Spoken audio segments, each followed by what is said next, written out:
तो आज हम स्टडी करेंगे virus, viroids, prions and lichen. ये 4 डिफरेंट ऑर्गेनिज्म हैं जिनको विटेकर के द्वारा प्रस्तुत 5 किंगडम क्लासिफिकेशन में कोई भी स्थान नहीं दिया गया है। मतलब इनको हम अलग से स्टडी करते हैं। तो अलग से स्टडी करने के पीछे कुछ रीजन है, वो रीजन आपको दिखाई देगा वायरस, वायरॉइड्स और प्रियॉन्स में, और उसके बाद अलग से हम स्टडी करेंगे लाइकेन।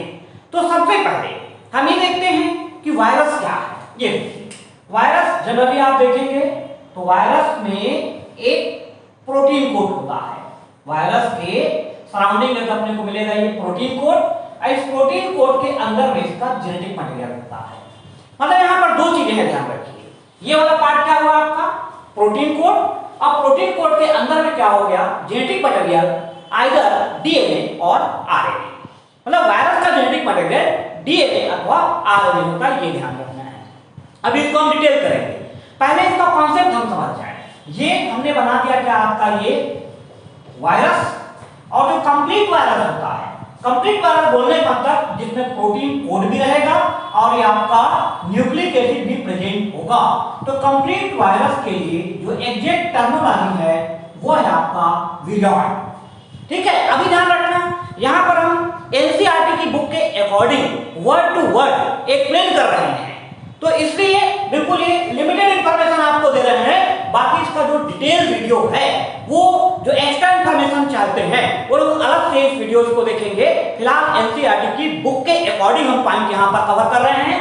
तो ये वो आपका वायरस जिसमें आउटर क्या है आपका ये प्रोटीन कोड। ये क्या हो गया आपका ये प्रोटीन कोड हो गया, और इसके अंदर में क्या होगा इसका जेनेटिक मटेरियल, आइदर आरएनए और डीएनए। ये होता है कंप्लीट वायरस। और कंप्लीट वायरस के लिए एग्जैक्ट टर्म हम इस्तेमाल करते हैं, विरियॉन टर्म को इसके लिए हम इस्तेमाल करते हैं। अब हम ये देखते हैं ये वायरॉइड क्या है और प्रियॉन क्या है। तो अब ये वायरॉइड ध्यान देना, ये सफिक्स आपका लगा हुआ है ओआईडी। सफिक्स लगा हुआ है क्या आपका ओआईडी। तो ओआईडी सफिक्स यदि कहीं पर भी लगा हुआ है तो आपको समझ जाना है कि एग्जैक्ट वैसा ही नहीं, उसके जैसा। ये ओआईडी सफिक्स वाला वर्ड पहले भी हम पढ़ चुके हैं जब हम प्रोकैरियोटिक सेल को पढ़ रहे थे। प्रोकैरियोटिक सेल में हमने वर्ड यूज किया न्यूक्लियोइड। न्यूक्लियोइड बोलने का मतलब क्या है, एग्जैक्ट न्यूक्लियस नहीं, न्यूक्लियस के जैसा। या आगे चलकर हम पढ़ेंगे प्रोटीनॉइड। तो प्रोटीनॉइड बोलने का मतलब क्या है, एग्जैक्ट प्रोटीन नहीं, प्रोटीन के जैसा। या आगे चलकर हम साइकिल में पढ़ेंगे कोरलॉइड ग्रुप। तो कोरलॉइड मतलब बोलने का मतलब एग्जैक्ट कोरल नहीं, कोरल के जैसा। तो वैसे यहां पर आपको ध्यान रखना है, वायरॉइड बोलने का मतलब क्या हुआ, वायरस के जैसा। मतलब इसके पास क्या है, ओनली आरएनए। इसके पास क्या है आपका, केवल इसके पास आरएनए है। जबकि कंप्लीट वायरस होने के लिए क्या चाहिए आपको, जेनेटिक मटेरियल भी चाहिए और उसके सराउंडिंग प्रोटीन कोड भी चाहिए।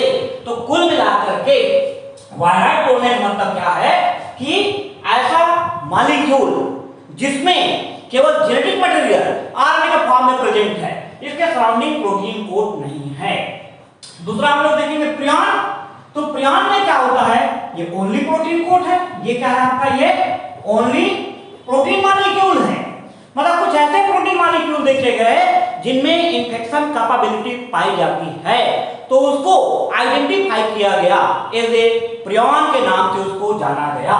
तो अब यहां पर देखिए वायरॉइड मींस क्या है आपका, only RNA in form of genetic material. Protein code यहां पर एब्सेंट है। और जो प्रियॉन है, प्रियॉन में क्या है, जेनेटिक मटेरियल नहीं है, ये केवल क्या है, प्रोटीन यहां पर प्रेजेंट है जिसमें इंफेक्शन कैपेसिटी है।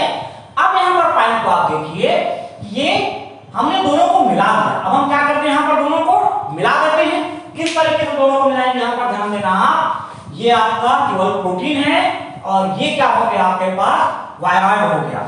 इसको हमने मिला दिया, ये दोनों को जब मिला देंगे तो यहां से क्या हो गया आपका ये VIR, और यहां से क्या हो गया आपका ये ION। तो ये मिल गया, मिल के क्या बन गया आपका, ध्यान रखना, इधर से आ गया आपका VIR और यहां से क्या आ गया आपका ये ION। ये बन गया आपके पास विरियॉन।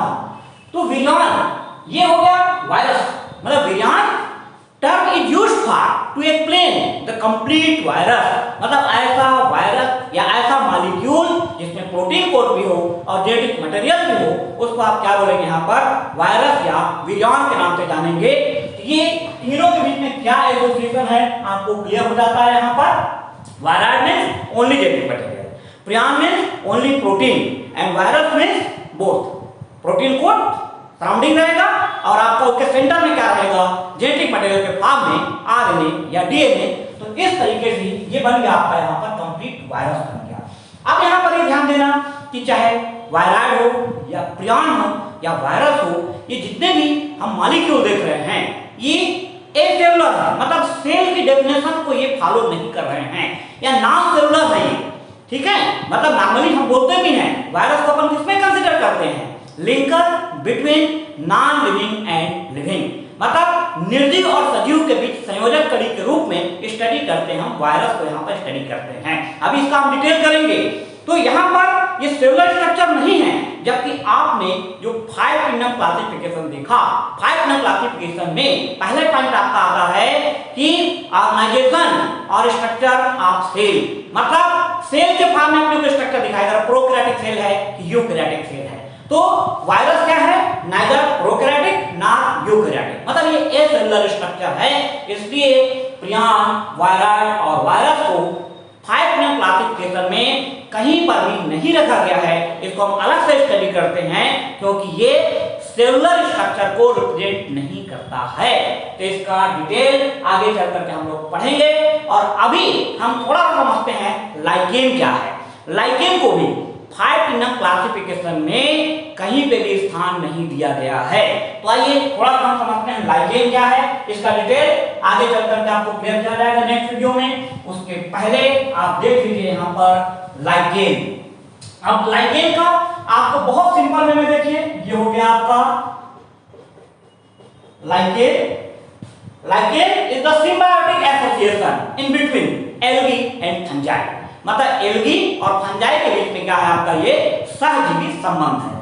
ये देखिए किस तरीके से बना है। ये आपके पास क्या हो गया, ये एल्गी, दूसरा आपके पास क्या हो गया, ये फंजाई। आपको मालूम है study of algae is known as phycology and study of fungus is known as mycology, ठीक है। तो यहां पर ध्यान देना, ये दोनों के बीच में एक सिम्बायोटिक एसोसिएशन है, दोनों साथ साथ रह रहे हैं। मतलब आपको देख करके ऐसा नहीं लगेगा कि 2 डिफरेंट ऑर्गेनिज्म हैं, मतलब ये आपस में इस तरीके से एसोसिएटेड रहते हैं कि आपको सिंगल ऑर्गेनिज्म के जैसे दिखाई देंगे। तो अब यहाँ पर देखिए जो एल्गी है, एल्गी को यहाँ पर हम क्या बोलेंगे, इसकी स्टडी को फाइकोलॉजी बोलते हैं। इसमें क्या कराएगा आपका ये फाइकोबायोम। और जो फंगस है, फंगस क्या कराएगा, study of fungus is known as mycology. इसके को हम क्या बोलते हैं यहाँ पर आपका ये माइकोबायोम। अब देखिए आपको मालूम है कि एल्गी के पास क्या होता है, क्लोरोफिल होता है। तो क्लोरोफिल की प्रेजेंटेशन के कारण ये क्या होगा आपका ऑटोट्रॉफ। क्लोरोफिल की प्रेजेंटेशन के कारण क्या हुआ आपका ये ऑटोट्रॉफ, स्वपोषी। और फंगस का आपको मालूम है लैक ऑफ क्लोरोफिल, इसमें क्लोरोफिल नहीं पाया जाता है, इसलिए क्या होगा आपका यहाँ पर ये हुआ हेटेरोट्रॉफ। ये क्या हो गया आपका हेटेरोट्रॉफ हो गया, विषमपोषी हो गया, ठीक। अब यहाँ पर आपको देखना है कि जो दोनों का एसोसिएशन है ये विक टुगेदर एक साथ रह रहे हैं, ठीक है। तो अब यहाँ पर क्या हो रहा है कि एल्गी क्या करेगी, फोटोसिंथेसिस करेगी क्योंकि इसके पास क्लोरोफिल है। और जो फंगस है, ये फंगस क्या करेगा यहाँ पर, शेल्टर प्रोवाइड करेगा। ये क्या प्रोवाइड करेगा यहाँ पर, ये शेल्टर, मतलब एक सहारा प्रदान करेगा। Also helping absorption of water and minerals, और साथ ही साथ क्या करेगा आपका ये वाटर और मिनरल्स के एब्जॉर्प्शन में हेल्प करेगा, प्रोटेक्शन प्रोवाइड करेगा। और क्या प्रोवाइड करेगा आपका ये प्रोटेक्शन, सुरक्षा प्रदान करेगा।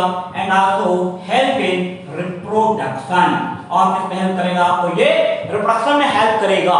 तो ये दोनों साथ साथ रह रहे हैं और आपको ऐसा प्रतीत होगा कि ये कोई सिंगल ऑर्गेनिज्म है। तो लाइकेन को भी 5 किंगडम क्लासिफिकेशन में कहीं पे स्थान नहीं दिया गया है, अलग से इसको स्टडी करते हैं। और इसका बहुत जो कॉमन क्वेश्चन है ये ध्यान रखना है, lichen is the bio indicator of air pollution, मतलब ये वायु प्रदूषण का इसको जैव सूचक माना जाता है, क्योंकि होता क्या है कि जहां पर सल्फर डाइऑक्साइड के कारण यदि पॉल्यूशन हो रहा है, मतलब एयर पॉल्यूशन का एक फैक्टर क्या है आपका सल्फर डाइऑक्साइड। तो ऐसा एनवायरनमेंट जहां पर सल्फर डाइऑक्साइड है, ये सल्फर डाइऑक्साइड क्या करेगी, एल्गी के क्लोरोफिल को क्या कर देगी, डिस्ट्रॉय कर देगी। मतलब आपको ये ध्यान रखना है, chlorophyll is very sensitive against sulphur dioxide, और सल्फर डाइऑक्साइड की प्रेजेंस में ये जो ऑटोट्रॉफ या एल्गी है, इसका क्लोरोफिल क्या हो जाएगा, नष्ट हो जाएगा। अब क्लोरोफिल यदि नष्ट हो गया तो उस केस में एल्गी फूड प्रिपरेशन नहीं कर पाएगी, और फूड प्रिपरेशन जब नहीं हो पाएगा तो फाइनली लाइकेन की वहां पर क्या हो जाएगी, डेथ होने लग जाएगी। मतलब किसी स्पेसिफिक एरिया में जहां पर लाइकेन ग्रो कर रहा है और सडनली उसका नंबर डिक्रीज होने लग गया या लाइकेन की डेथ होने लग गई, तो ये इंडिकेशन होता है कि उस एनवायरनमेंट में सल्फर डाइऑक्साइड प्रेजेंट है, जो कि एक प्रकार का एयर पॉल्यूटेंट है। तो ये था हमारा कॉन्सेप्ट आपका, और बाकी जो नेक्स्ट वीडियो होगा उसमें हम डिटेल एक्सप्लेन करेंगे वायरस, प्रियॉन और आपका वायरस के बारे में। तो बना रहिए, कंटिन्यू।